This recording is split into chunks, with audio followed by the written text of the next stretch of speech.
Clive. Go on, then. It'd better all be here. You'll not find a better price than that.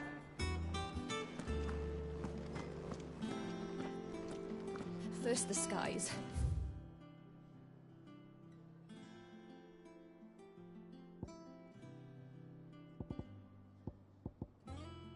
And the crystal. What next? The advent of Great Griga herself.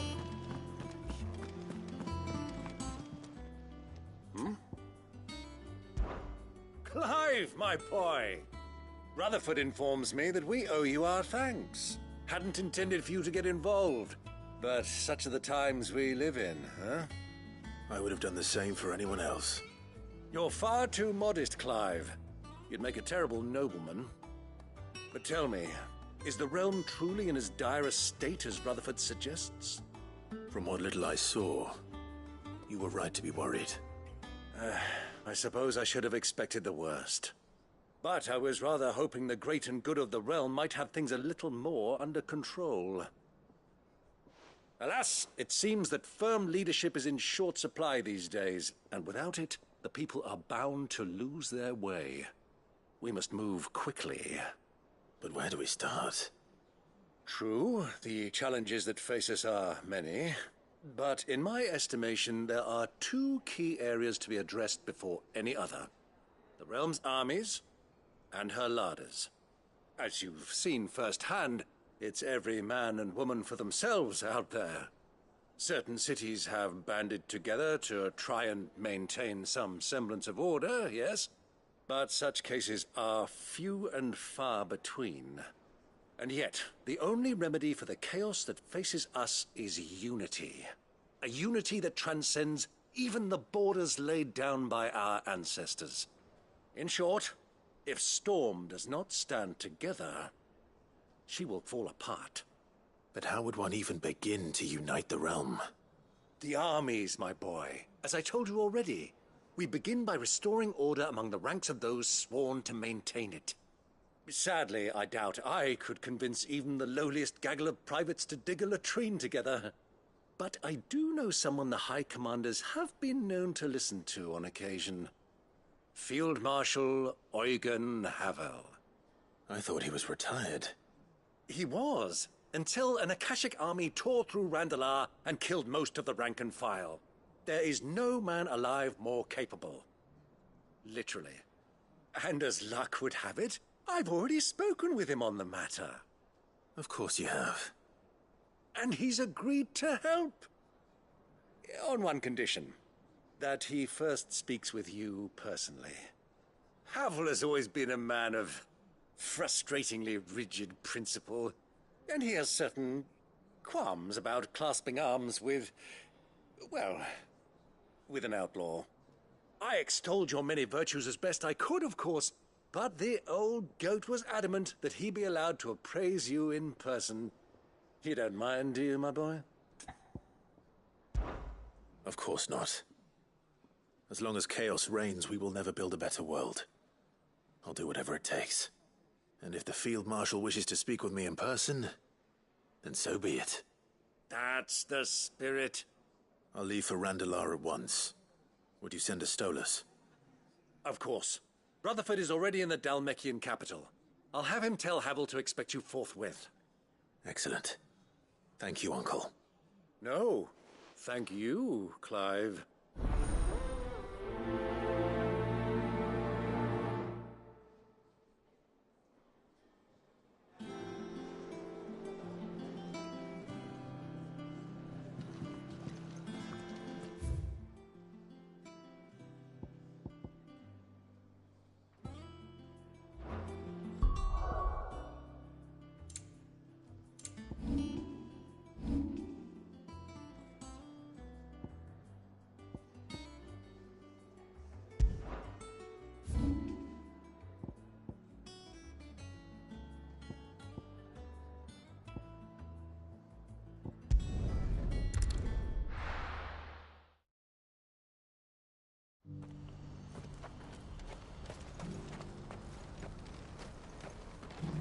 What are you looking for?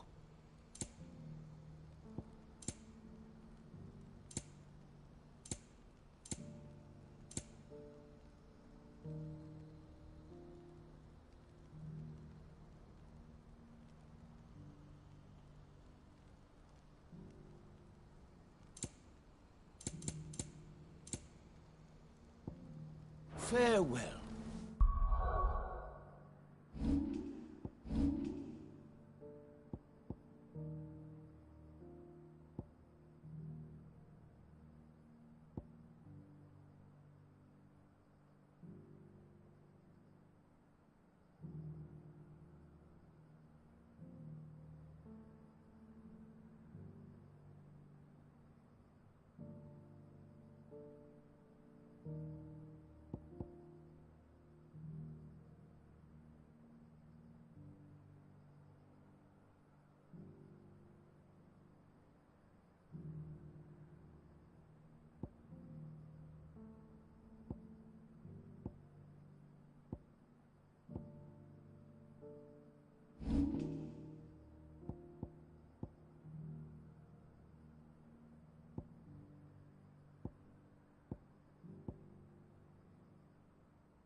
You won't find a finer array this side of the strait.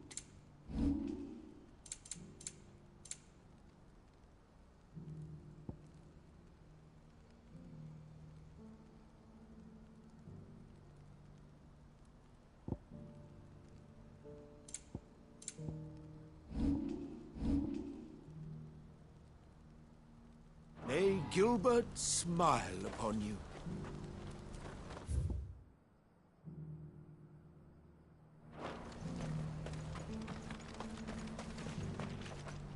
Good day, Clive. When we fled our childhood home,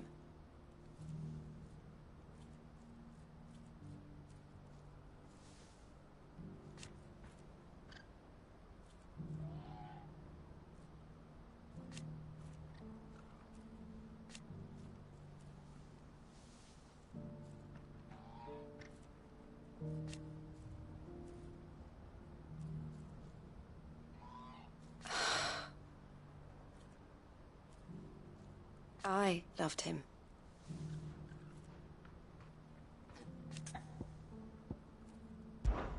Did I tell you?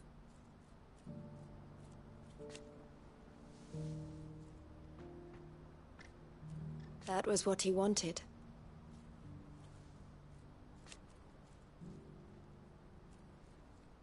No matter how hard it might be.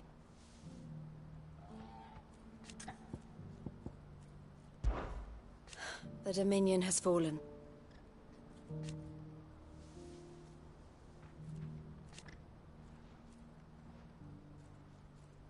The Crimson Caravans must set an example.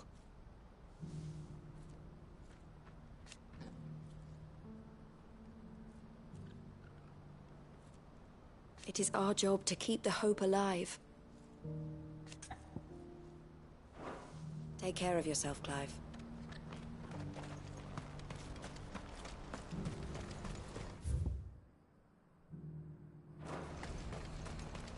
Do you see that too?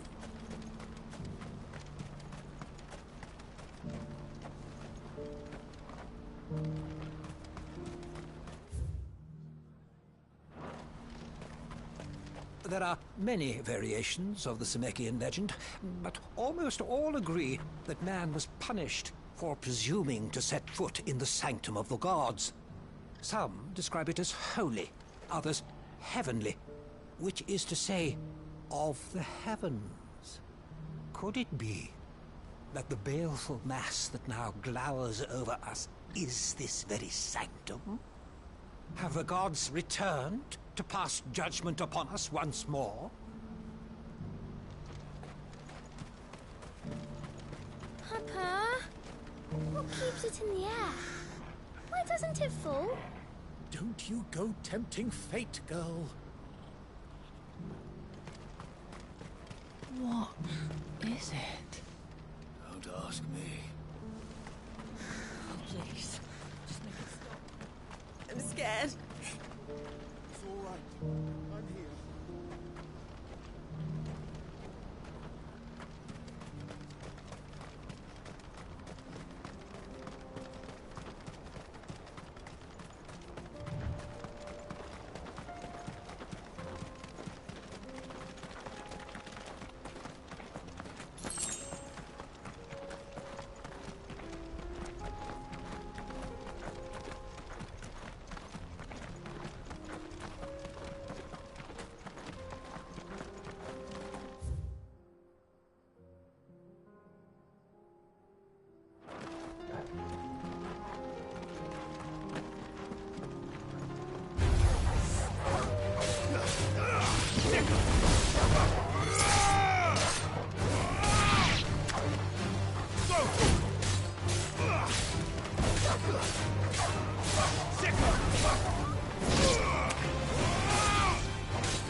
Can't be Rutherford, can it?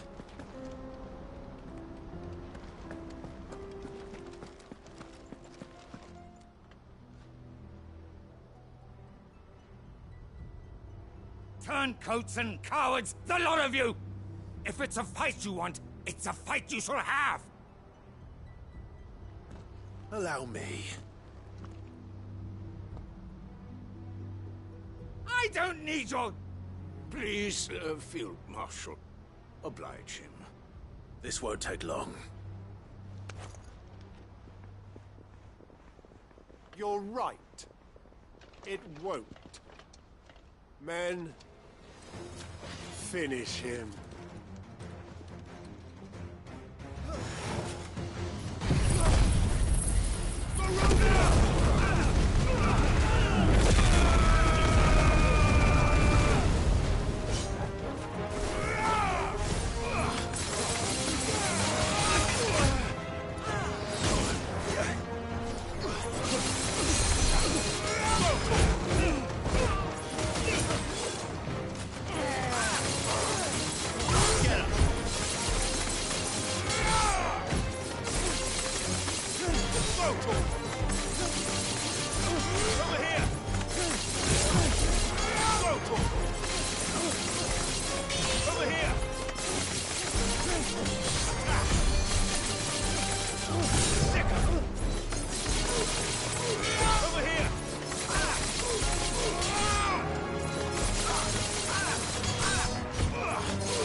little longer than I'd have liked.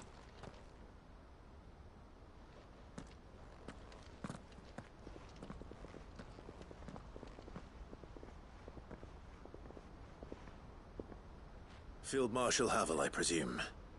Are either of you injured? No, my lord. You arrived just as our escort turned on us. Fucking traitors. I'd heard reports of soldiers in the outlying regions abandoning the oaths they swore. But I hadn't thought the corruption had reached so close to the heart of the Republic. It's a fucking disgrace. Your interfering old bastard of an uncle tried to warn me, of course. My lord Marquis. Or is Sid the Outlaw more to your liking? Call me what you want. It doesn't change who I am, or the urgency of the message I bring.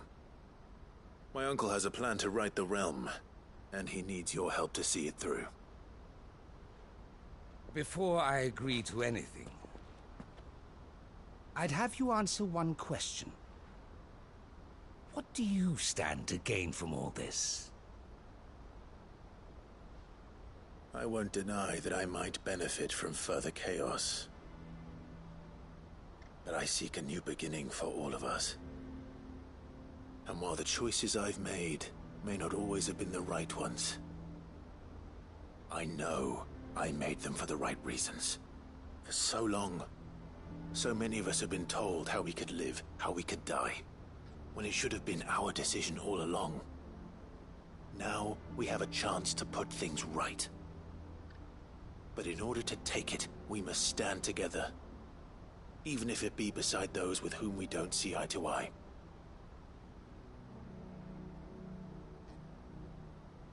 Certainly not the words I expected from an outlaw. But perhaps your uncle was right. You are no ordinary outlaw. I'll never hear the end of this. All right. I'll start by ordering my most trusted guard to bring the Dhalmekian fringes under control. Next, I'll make contact with my counterparts in the Imperial Army and see if I can't convince them to try and restore order in their own territory. Thank you, Field Marshal. But they are not the only ones we will need to convince. What do you mean? I don't doubt that I can bully some sense into a few generals. But those they answer to require a different kind of persuasion. And when it comes to honeyed words, well, we will need an envoy. One who can court even the most stubborn of statesmen. You, perhaps. I'm flattered. But I'm no diplomat either. And I have other problems to attend to. What we need is a skilled arbitrator. And I may know just the person. Is that so? And would he happen to be an outlaw too? Of a different kind, perhaps. Well, beggars can't be choosers. I suppose we'll all have to find a little of the outlaw in ourselves if we're to make it through this. Very well. Send your man to me right away. I shall.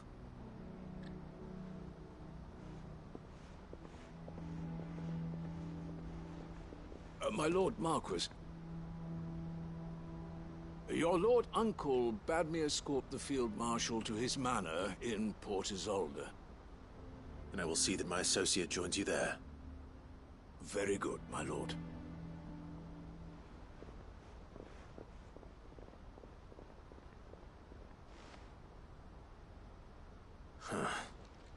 An envoy. I'm not sure I'm the man to talk anyone round. I can barely convince my brother to take his medicine. No. This is a job for someone with experience. Someone like Quentin. I hope I can convince him at least.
Quentin's gonna build us new Lost Wing, and I'm gonna help. I'd have followed Quentin to that manor if I could have done, and I'll keep following him now. Wherever that surly bastard cares to lead us. Quentin, I have a proposal for you. Do you now? Something tells me you'll be asking more of me than a cask of Gotand gold. Go on then. Propose.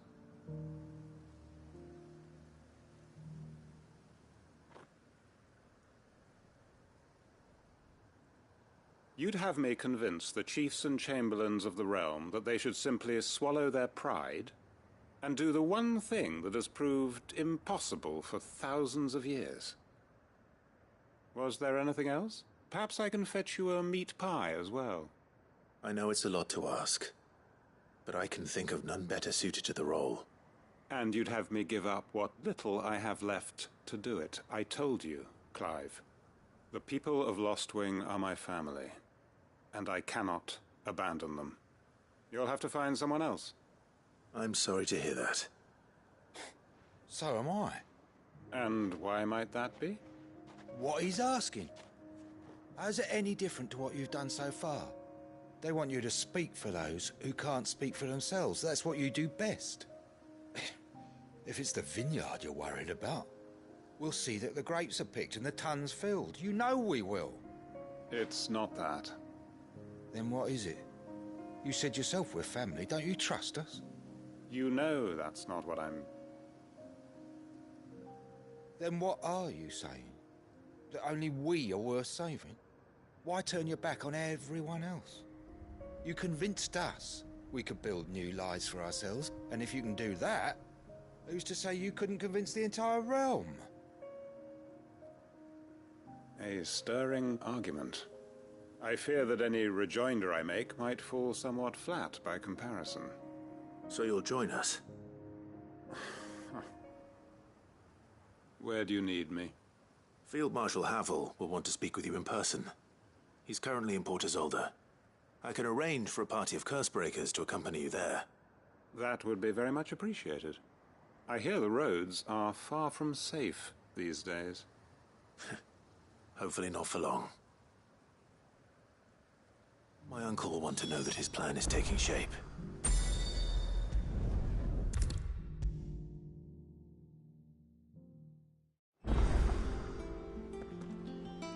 Uncle, I bring good news. The Field Marshal has agreed to your plan. Ha! Of course he has. I didn't doubt you for a moment, dear boy. Rutherford is accompanying him back to your manor in Port Isolde as we speak. They will await your return there. As will one other. One other? Who, exactly? Lord Havel was concerned that even if he could get the realm's armies to agree to an accord, he might not be as successful in convincing those with political power. He asked if I might have a solution, and I suggested a certain Imperial Lord Magistrate turned Liberator. One of your co-conspirators? Master Quentin would probably call me one of his. But yes. Another outlaw, then. Just the thing we need to put these rotten politicos in their places. Good thinking, Clive. I'm glad you approve. The more the merrier, eh? Uncle, assuming Havel and Quentin can solve our problem with the armies, you still haven't mentioned how we might manage the grain shortages. Oh, don't you worry, my boy. The 7 high houses will be seeing to that. They have all agreed to make the most generous of donations. Oh, of course, it did take a little persuasion, but luckily I had some unexpected help. From who? Why, you, my boy. Rumor has it that you rescued the Lady Ariane's head steward Rockford from a horde of bloodthirsty bandits. It was more of a handful. Well, the old battle axe was so pleased. She had a shipload of talents delivered to my private docks by the next new moon. And when the other houses saw the parsimonious old crone's purse strings finally loosen, they as good as tripped over themselves in the rush to follow suit. I'm happy to hear it. Now, I must be getting back to the manor. Join us there at your earliest convenience, would you? Of course, Uncle.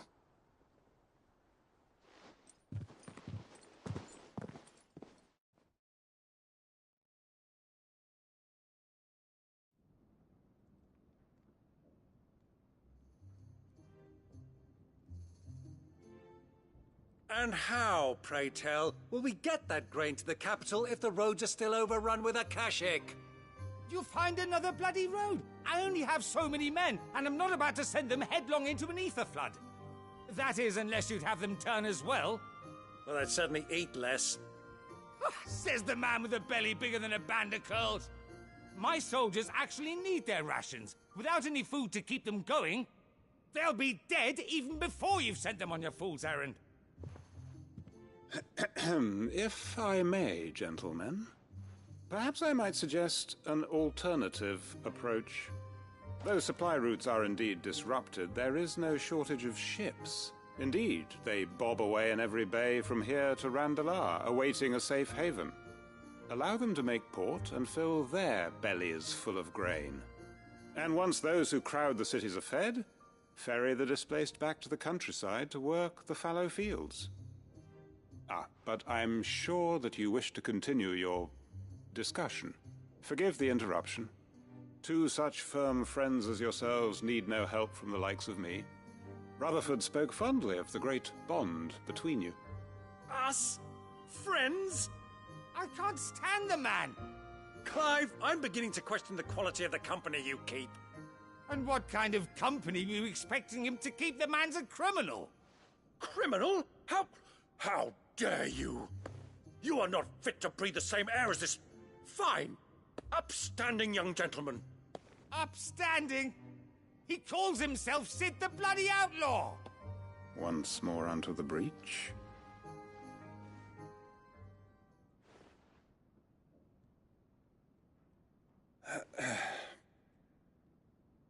Shall we begin again?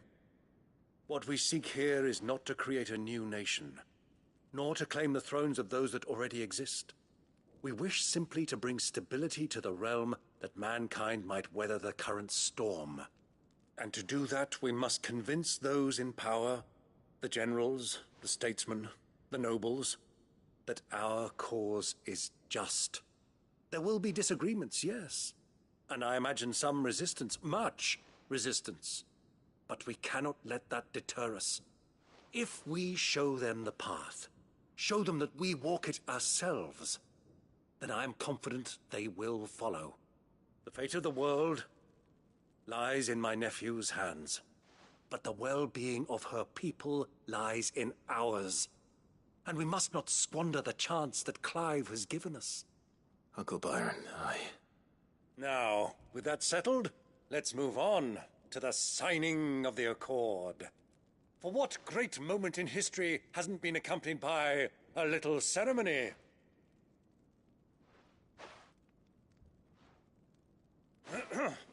Citizens of Valisthea, I present to you the Triunity. Rutherford, Mike Will.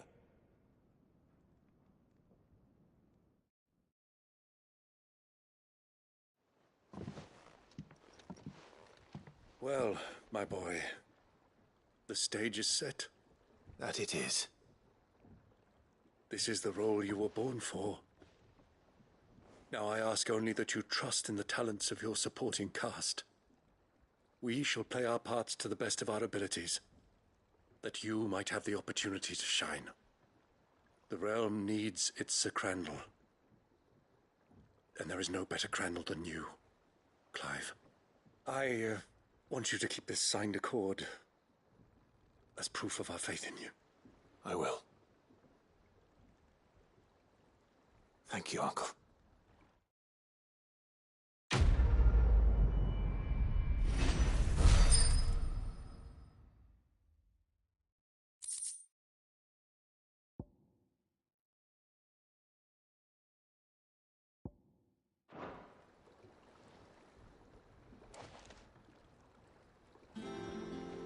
Sorry. Can't take you where you need to get to, but the Argo and me will be waiting when you get back.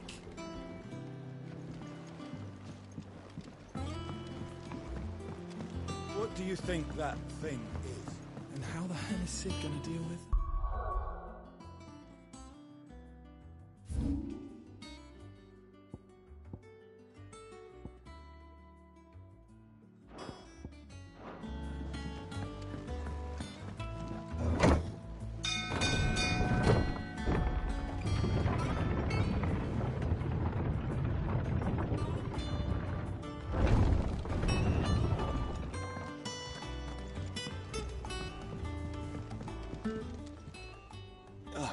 Clive. Joshua, what's wrong? And don't say nothing. It's... not nothing. I've received word from Cyril. The Undying have found Father's will. Or something akin to it. His will? How and where? In the crypt beneath Rosalith Castle. After Kupka was kind enough to drive out the Imperials, the Undying took the opportunity to recover what relics of the Duchy yet remained. And in the process of doing so, they found a letter from Father. I'm surprised anything's...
What have I done there? Cyril asked that I join him in Tabor at my convenience. I have been meaning to go, but... would you join me? Of course. I want to know what's in that letter as much as you do. Very well. I am ready to leave when you are.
Here, take a look at my wares.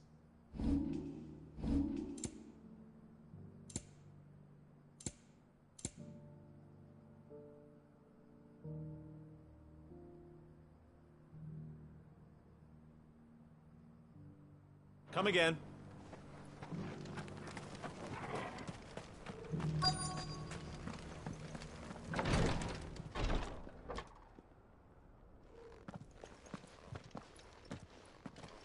Grace, my lord. I trust your journey was not overly onerous. Cyril, you found a letter from Father? Yes, I have it here.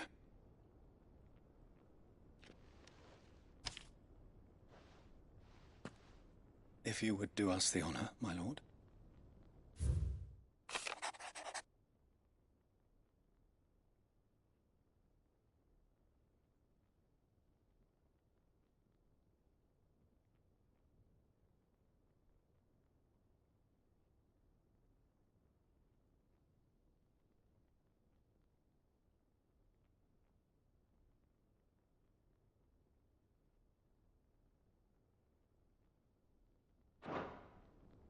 An inheritance. It would seem the late Archduke penned this missive shortly before his passing. The day before we left for Phoenix Gate. What are these plans he spoke of? His plans for the duchy, your grace. Your father entrusted them to my predecessor, the former bearer of the Burning Quill, who entrusted them in turn to me. The complete emancipation of bearers is their stated aim. But your father's dream did not end there.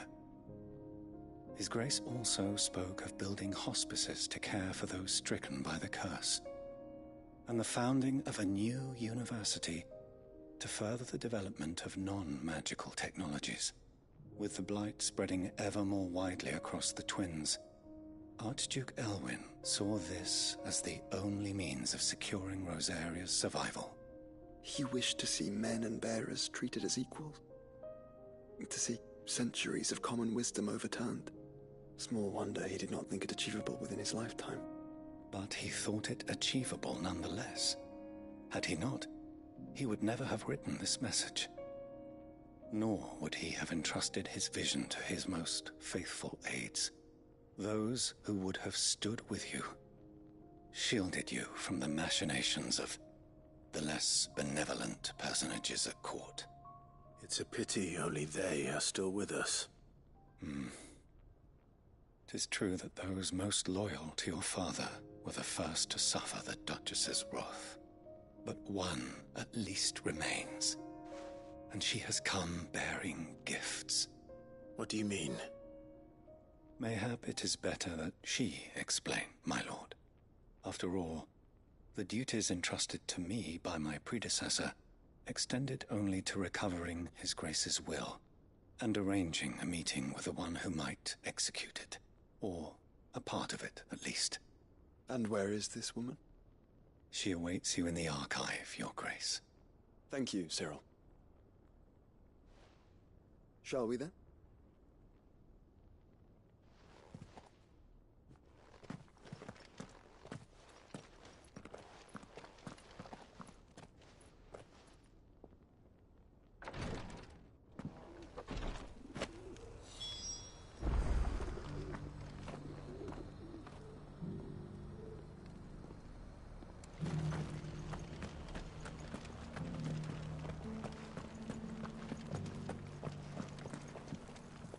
This is the Required Tree, an archive where we of the Undying collect and collate our findings. Fragments of Ultima's true nature surely lie buried within these pages. We have only to unearth them.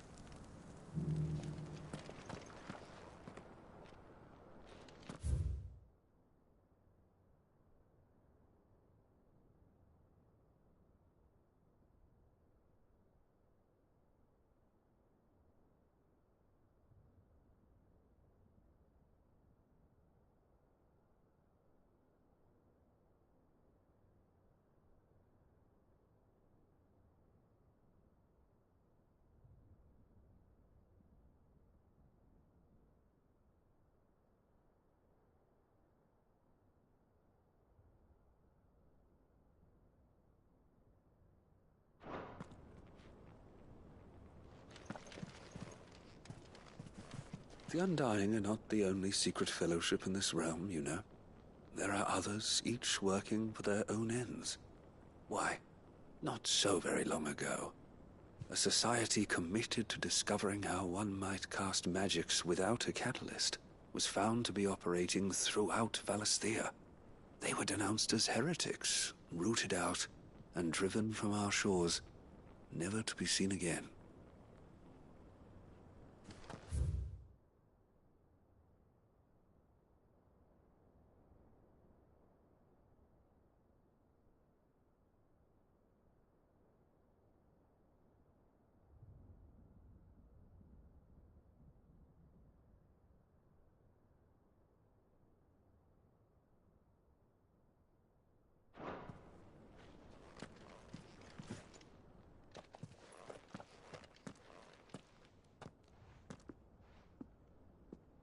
My lord, your grace. I hardly recognize you. I am Goditha, retainer of House Rosfield, loyal servant to the Phoenix and his shields. Your father, the Archduke Elwyn, entrusted me with the delivery of a gift. I only hope you can forgive my tardiness in bringing it to you. Lift up your head, Lady Goditha. You have our gratitude for your service to our house and to our father. I merely did my duty, as any proud Rosarian would. My lady, perhaps you could explain a little more. What exactly is the gift you bring? As I'm sure you know, it has long been the custom for the children of House Rosfield to be presented with certain keepsakes upon their coming of age. Indeed it has. Our father often spoke of the day when our turn would come. And had he lived to see it, he would have presented you with the treasures I bear. Matching armbands for you both. Alas, he did not live. Indeed, he was taken from us even before they could be completed.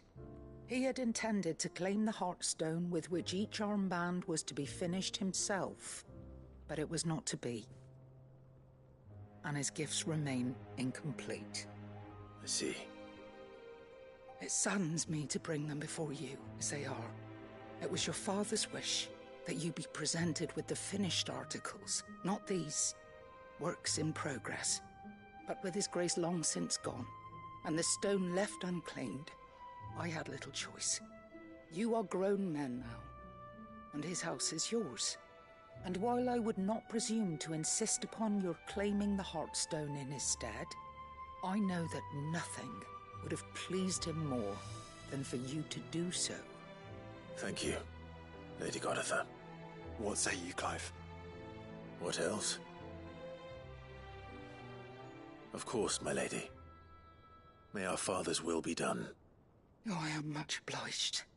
Do you know where we might find this Heartstone, my lady? I do. Though it may be a matter of a good deal more than simply happening upon it. It is found in the bellies of elder griffins, you see. We do at least know where to find one. A certain specimen has made its nest in Titan's Wake, not far from here. A certain specimen? You are most perceptive, Your Grace. In answer to your unspoken question, yes. In fact, this is the very same beast your father meant to slay. I have been tracking its movements since you were but a boy. Were you to slay it in his stead, as men of House Rosfield, it would surely make your father proud. What say you, Joshua? What else?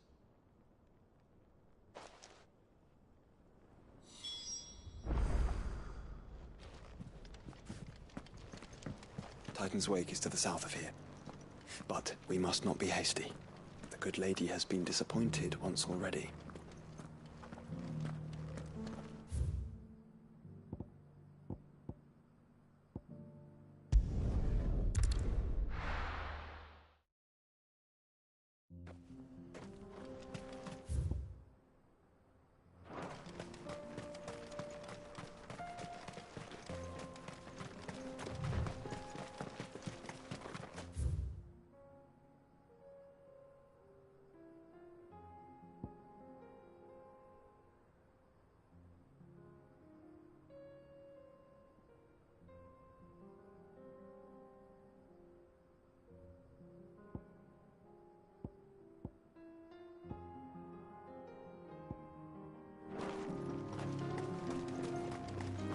Eyes peeled, Joshua.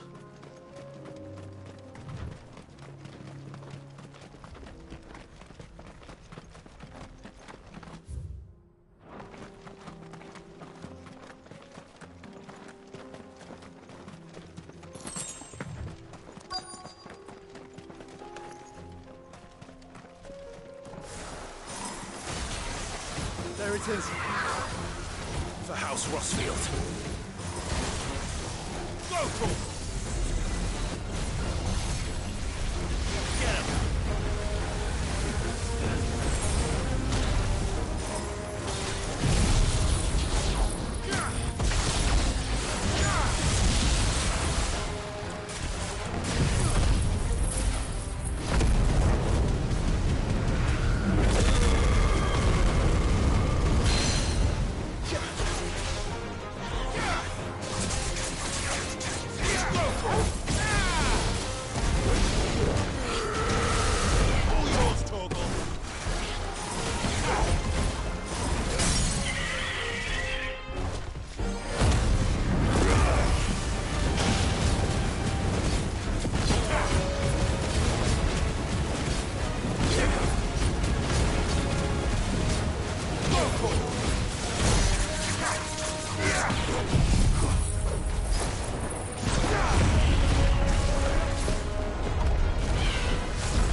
Is this the Heartstone?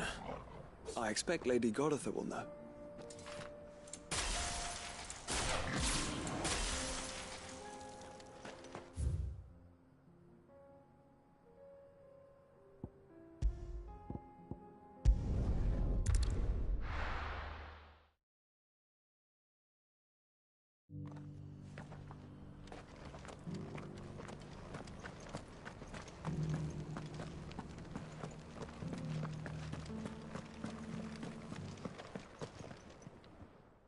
Thank the Founder you were safe.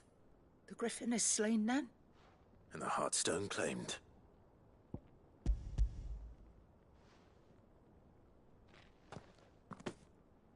Yes. This radiant luster, like frozen flame, is just as your father described it. Thank you, my lord. Your Grace. Your father would be so proud. Lady Goditha, The lapidary is ready. Thank you, Cyril. I will be with him shortly. If you would excuse me, I shall have the stone cut and set forthwith.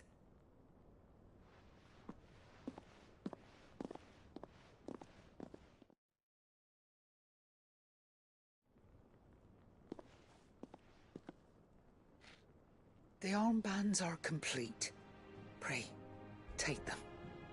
They are yours, after all. Heartstone is harder and more enduring than garnet, or even ruby. It symbolizes unwavering will and devotion. And the graven vines encircling the stone represent the unbreakable bonds between you. It's a message.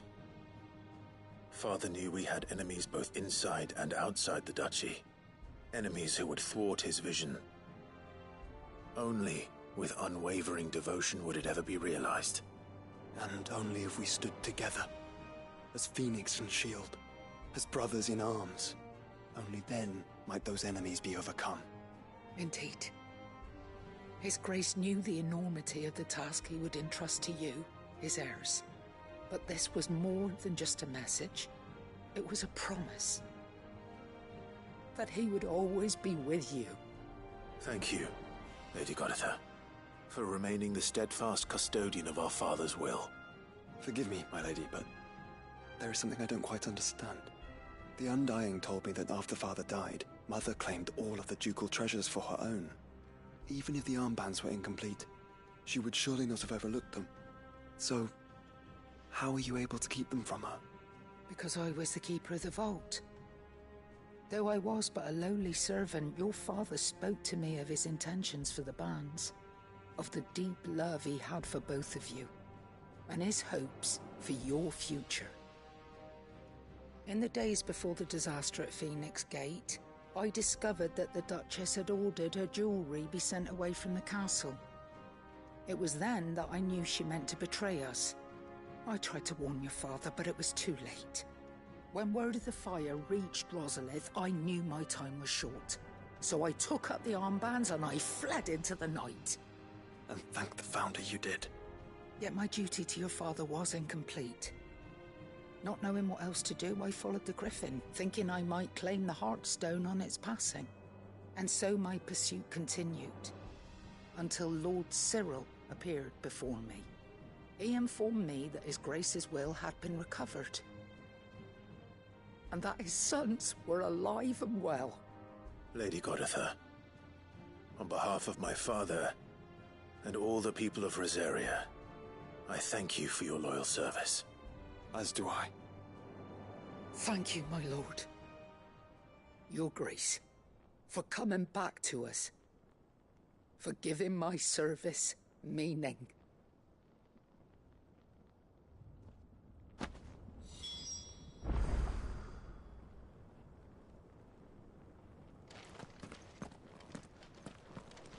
I remain your faithful servant, my lord. The bands suit you well. It must be gratifying to finally receive the inheritance that was denied you for so long. It is. And we thank you for the part you played, Cyril. If you would permit me to play my part a little longer, might I suggest that you make your way to your father's memorial atop Hawk's Cry Cliff? Let him see that you have received his blessing, and that his vision lives on in you. I suppose it would be churlish not to. What do you say, Clive? Shall we pay Father a visit? I think we should. I was hoping to be able to offer him my thanks before we left for Origin. Your father's helm is enshrined there.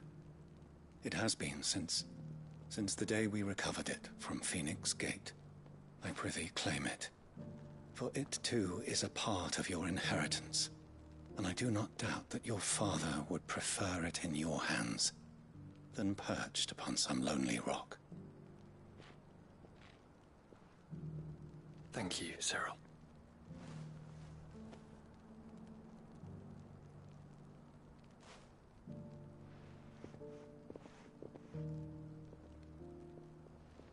Come on, Clive.